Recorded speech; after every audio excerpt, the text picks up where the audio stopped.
Hey guys, welcome back to Burnout's Hot Rod Shop.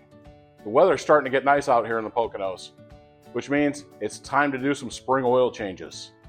So we're going to start off with my 1977 Mustang Cobra II with a 351 Windsor in it. Stay tuned, we'll get the oil changed so we can have this beauty out this summer and enjoy these nice nights.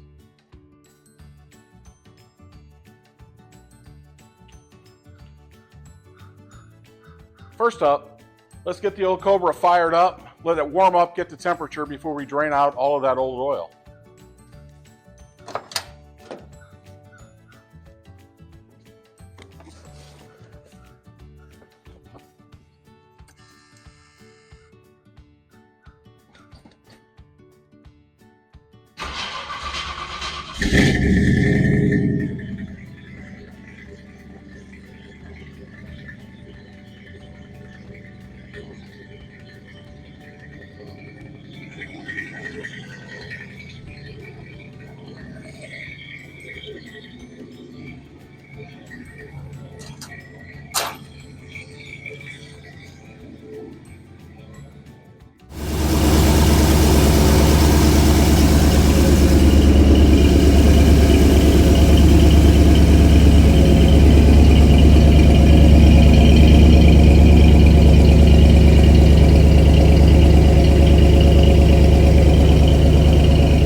Alright guys, so now that we're up in the air, we'll give everything a cursory look. Looks like I'm going to need to replace that gasket under the drain plug. Usually do that every couple of oil changes.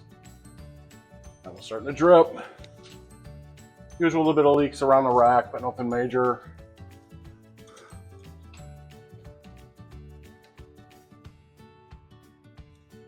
We got greasable ball joint, no greasable tie rod end. Same thing over here, you can do the ball joint and the tie rod end. Brakes, as you can see, I did those last year right before Carlisle. Same thing over here, so they're still in good shape. A bit of rust needs to be fixed. There's some plans to patch floor panel.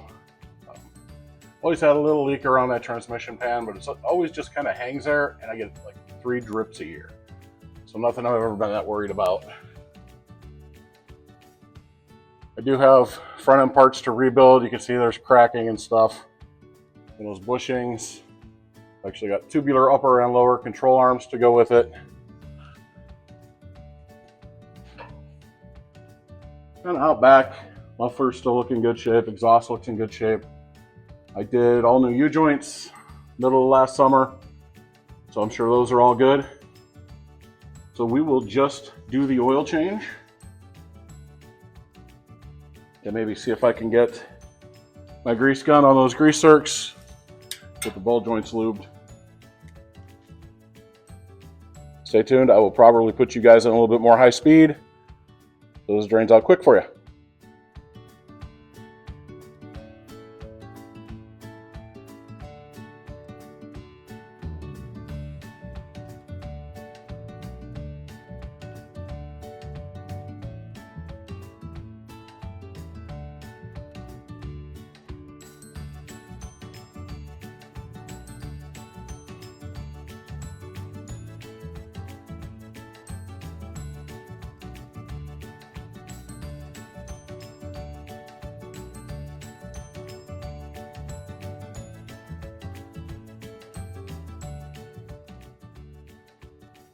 All right, guys, now that the oil's drained, we're going to take a quick peek and see if we have any particulates coming out of the filter or anything.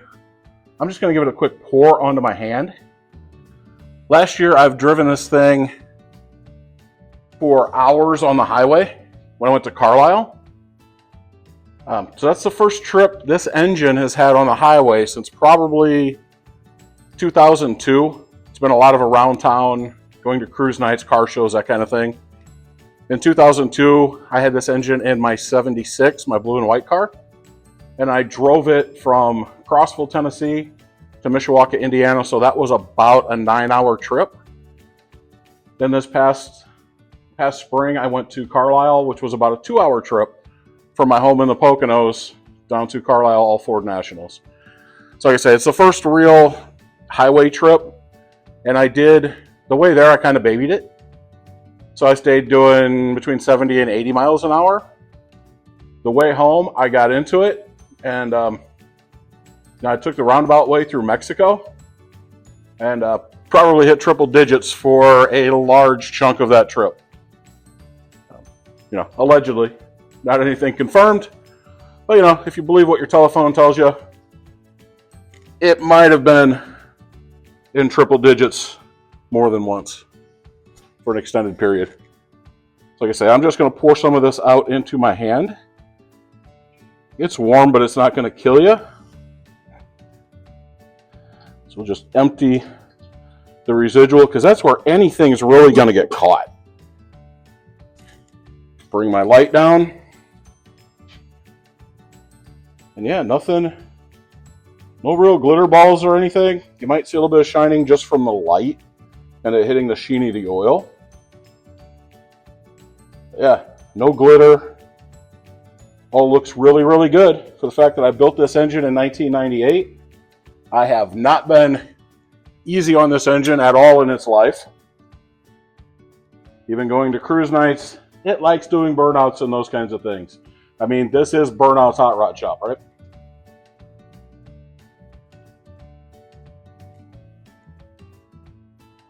So I did shut the camera off and forget to show you the other thing I like to do.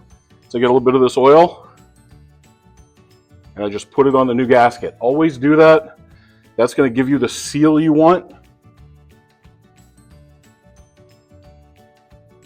So sometimes I'll just squish the gaskets together, but since I got the oil on my hand, I'll go ahead and put some oil on this gasket. Set that filter up to the side. The other thing, always to verify, I didn't say this, but I did look at it, make sure your old gasket came off. Back in the 90s when I was working in my dad's shop, we had a rash of oil filters that had a nasty habit of, I think the stakes or whatever that they put those gaskets in with weren't holding, and the gasket would stay up attached to the engine. And you'll find that one out really quick after you put oil in, and you dump it all right back onto the floor. That is not a fun mess to clean up. Ask me how I know. Hey guys, I gotta take a quick break. Go and get me another one of these. Apparently I'm out. So I'm gonna head down to the local auto parts store, pick one up, and I will take the Victory with me. Hopefully I'll be able to get it warmed up, and maybe we'll do that oil change when we get back. Maybe you'll get a twofer on this one.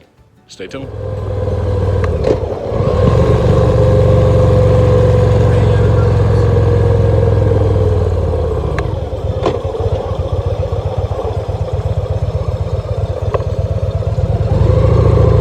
Interesting.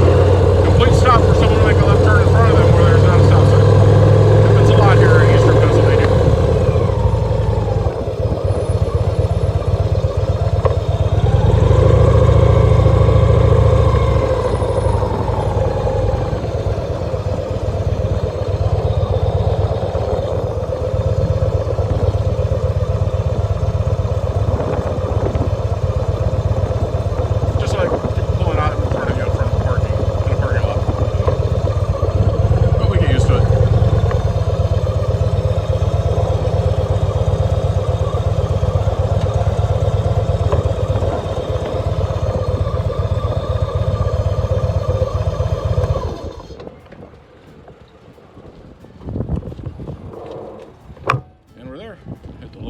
parts store.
So what we're going to do is hook a suction pump up to the Victory to drain the oil out through the fill hole. And the reason we're going to do that is some people have issues with these Victories stripping the threads out of the aluminum case whenever they pull the drain plug. I have a suction pump. I had one for something else. Use it for the four-wheel drive units on my wife's Lincoln and on the old Lincoln I had. So I'm just using it as well on the Victory to be safe and not pulling the drain plug. Better safe than sorry. I really don't feel like having to retap that aluminum case and get an oversized drain plug and all that fun stuff whenever I already have a vacuum pump and can pull everything out. So we'll do that and we'll get it set up. So it's a pretty simple process. We'll get it started. We'll walk over there.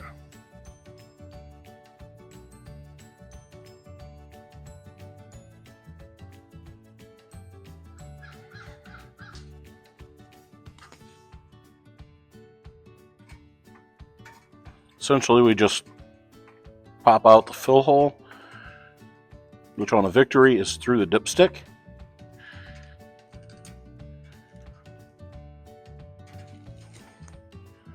Set it aside. Take this flexible end,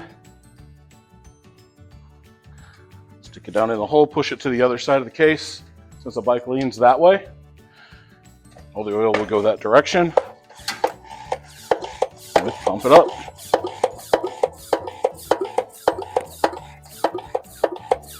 It creates a vacuum. We're starting to get oil into the hose.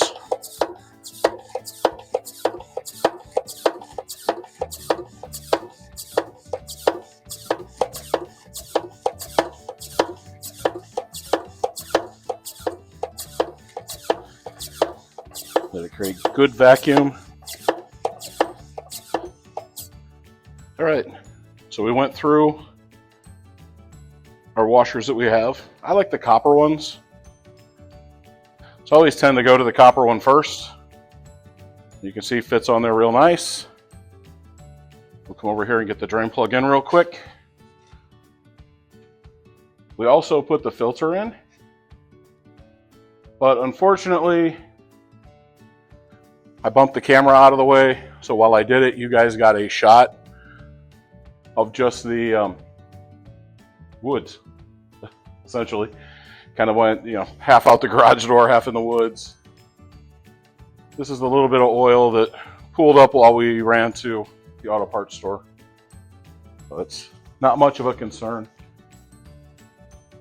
Draining is basically done.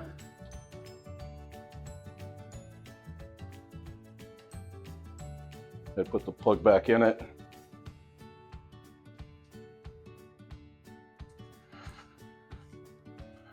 We'll get on it real quick. with our wrench.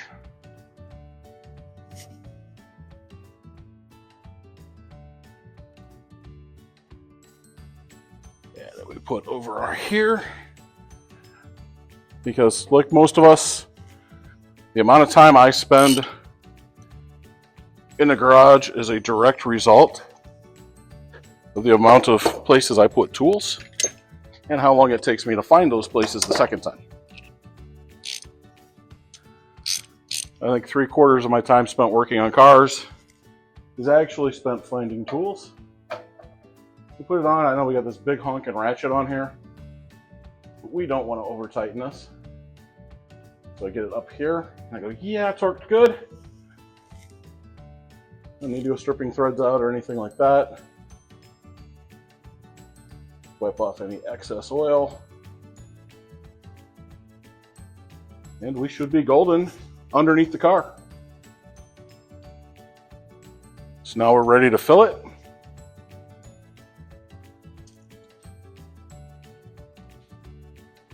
A lot of people ask me, hey Burnout, what oil do you use? When it comes to my daily drivers, I honestly use almost always Napa oil because it's what's on sale. Napa oil is good oil.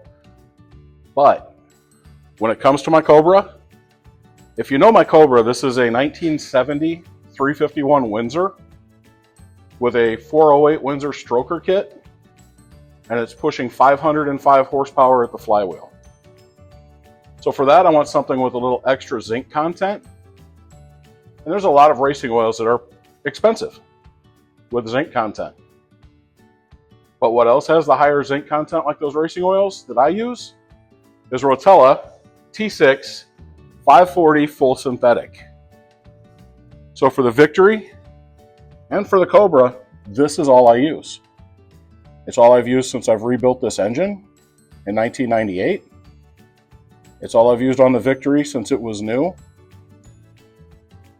When I bought it in 2017, it's a 2014, but it was a dealer demo bike and only had, I think, 6 miles on it when I bought it.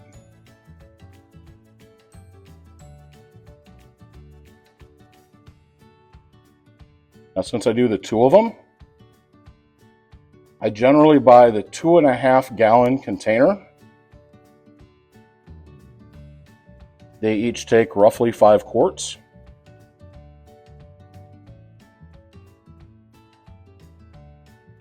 So that gets me about to where I need to be. I end up with a 1/2 gallon or so extra,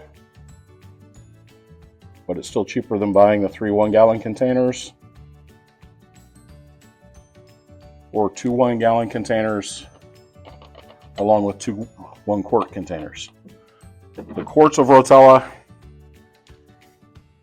as far as I've been able to find them, are usually quite a bit more expensive than buying in a gallon or 2.5 gallon containers.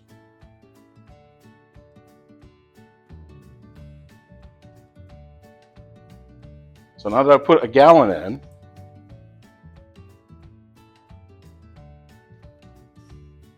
I'm going to fire it up just to make sure I don't have any leaks.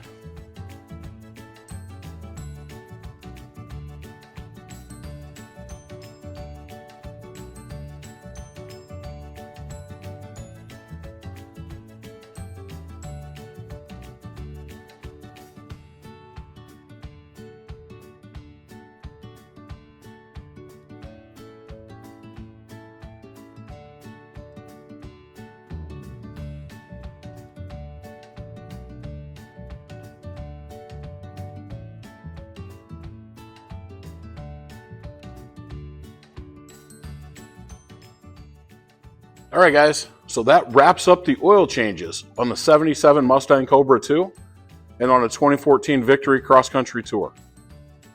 Now, if you notice, you may see that I've got a different shirt on. I don't have my hoodie on. My hair looks like it's cut. My beard looks like it's been trimmed. That's because I did all the work yesterday. I filmed an outro where I was standing next to the Victory. And then after I was putting everything together, I noticed that it cut my head off right about here, so you couldn't see my eyes or the top of my head. So I came back out. I'm sitting at the bar in the barn. I just want to have this conversation with you and let you know that we're done. I hope you enjoyed that. We've still got a few things upcoming, so hopefully next up we'll be back on the 46 Ford pickup, getting the subfloor finished out, and then we need to put a battery in the 73 shovel head. I need to do an oil change on the 88 Ram, and I'm sure there will be some odds and ends between now and then that I come up with, and then back to the 46 Ford, where hopefully after we get this subfloor set, we get a halo made for the brake pedal assembly that I have.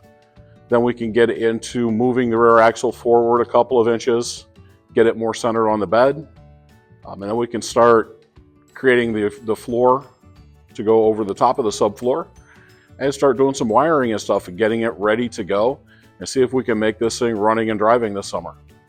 That would be awesome if we can make that happen. All right, guys, I just want to say thank you for watching. Don't forget to like, share, and subscribe. It helps me out. It gets the videos out there seen by a few more people. It doesn't cost you anything to subscribe. I know sometimes that question's been asked. It's just clicking a button. I'm not asking for paid memberships or anything like that. My content's not nearly that good. But I enjoy doing this, and I enjoy that all you guys are enjoying it. So keep it up. I appreciate it. And remember, I love you, and there ain't nothing you can do about it.